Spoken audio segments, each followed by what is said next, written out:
The Vrathari had always believed themselves to be the pinnacle of tactical superiority.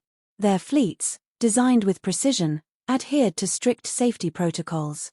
Ships would disengage at the first sign of critical failure, ensuring minimal losses. Caution was survival. Caution was victory. But then came the humans. Karesh, a seasoned intelligence officer, sat in silence as he reviewed the combat data. It made no sense.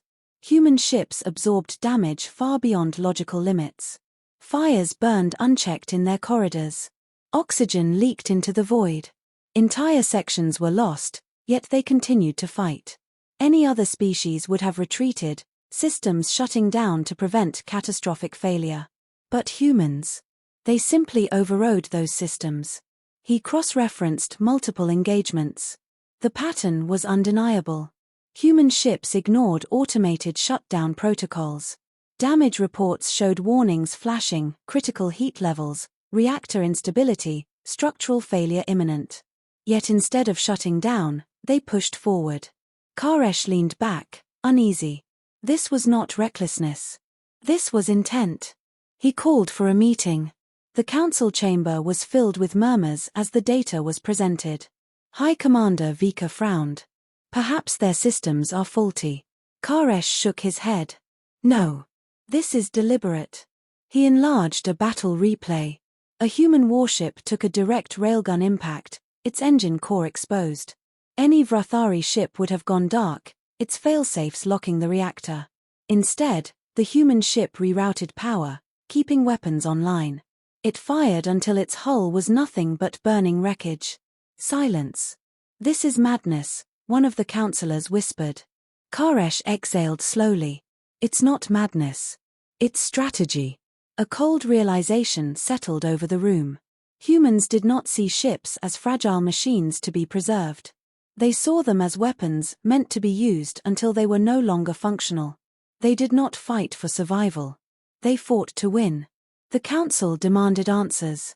Why would any species willingly destroy their own ships? Why would they disable safeguards meant to ensure survival? Karesh had spent cycles analyzing human warfare, and the conclusions were unsettling. Humanity's history was filled with battles where survival had been secondary to victory. Their soldiers fought in trenches filled with poison, their pilots flew aircraft with wings shredded by gunfire, their engineers pushed engines beyond failure thresholds. Their mindset was not one of preservation, it was one of endurance. He presented physiological data.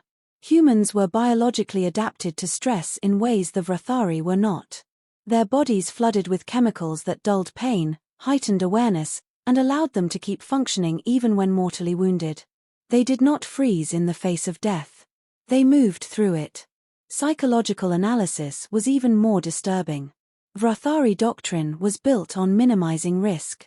Their ships were designed to protect the crew first, fight second. But humans accepted risk as a necessary price for success. Their battle strategies were unpredictable because they did not hesitate to make choices the Vrathari considered unthinkable. A counselor scoffed. So they are merely reckless. No, Karesh corrected. They plan for failure. Human ships were not built to avoid damage. They were built to operate despite it. Systems overlapped, power could be rerouted, weapons could fire even as the hull split apart. They did not build for perfection. They built for chaos. The room was silent. One of the admirals shifted uncomfortably. If what you're saying is true, then countering them will require abandoning every doctrine we've ever followed. Karesh's gaze was grim. Then the question is not whether we can fight them. The question is whether we are willing to. The fleet moved with precision. The Vrathari had studied human tactics, adjusted their strategies. They knew how humans fought now. They were ready. Their ships struck first, targeting human engines and weapons arrays, expecting immediate disengagement. It was the logical response. A crippled ship was a dead ship. But logic did not apply to humans. A Vrathari destroyer landed a direct hit on a human frigate, tearing through its propulsion system. Instead of retreating, the frigate turned, using emergency thrusters to angle its remaining guns toward the attacker. It fired relentlessly, even as its hull burned. A battleship took a railgun round to its command deck. The Vrathari commander watched the damage feed, expecting the ship to shut down. Instead, auxiliary controls came online. The ship lurched forward, weapons still firing. Even with half its crew dead, it refused to fall. Panic set in. The Vrathari relied on discipline, on order. But order was breaking. Their ships, bound by automated failsafes, began shutting down when their damage thresholds were met. Humans had no such restrictions. Then came the final blow. A human warship, barely holding together, ignited its overloading reactor and accelerated toward the Vrathari flagship. No one had expected such madness. The flagship's AI attempted emergency maneuvers, but the human ship had no such hesitation. Impact. The explosion shattered the Vrathari formation. The flagship was gone. The fleet was in disarray. And the humans?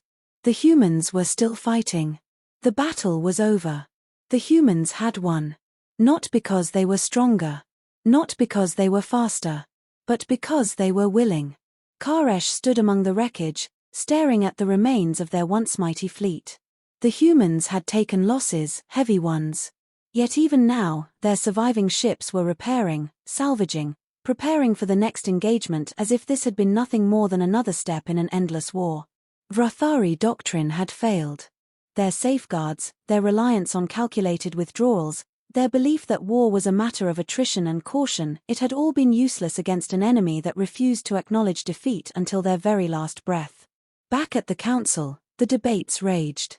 Some argued for immediate peace, fearing what would happen if the humans turned their full strength toward annihilation. Others, blinded by arrogance, still clung to the hope that humanity could be outmaneuvered. Karesh knew better. He had read the intercepted transmissions. The humans did not see this as a desperate fight. This was not their last stand. This was simply another battle in a long war, one they had no intention of losing. The Vrathari had always believed survival was the ultimate goal. But humans did not fight for survival. They fought to win. And that made them the most terrifying enemy of all.